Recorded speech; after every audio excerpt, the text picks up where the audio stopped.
งมอบรถมือสองนะคะวันนี้ส่งมอบรถเชฟตาสองชั้นรถในตำนานของเรานะคะวันนี้อยู่กับคุณพ่อเจ๊บนะคะ สวัสดีจ้า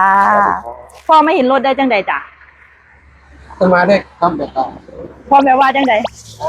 มาด้วยความจังใดก็คือหาที่อื่นแล้วหาที่อื่นหลายที่แล้วจ้ะหลายที่เป็นเดือนแล้วโอ้เป็นเดือนพอจะมาถึงที่นี่จ้ะมาเจอที่นี่เลยได้เลยจ้ะเห็นว่าให้ร้านหาให้ดิพ่อแมนก็จังใด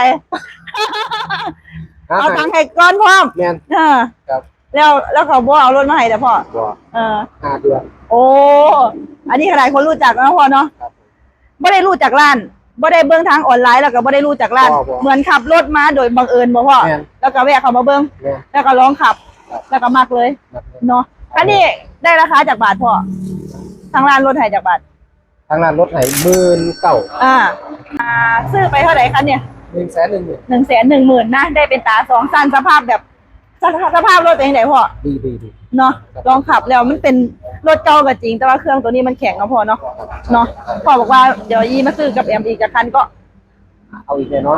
อนเนาะวันนี้ก็ขอบคุณพ่อหลายๆจ้าเขาให้เดินทางปลอดภัยเห็นว่าเมื่อวานนี่มานอนอยู่นี่ขึ้นรถทัวร์มานอนอยู่หลังร้านนี่ครับผมเนาะแล้วก็มื้อนี้ก็มาแต่เช้าเลยเนาะ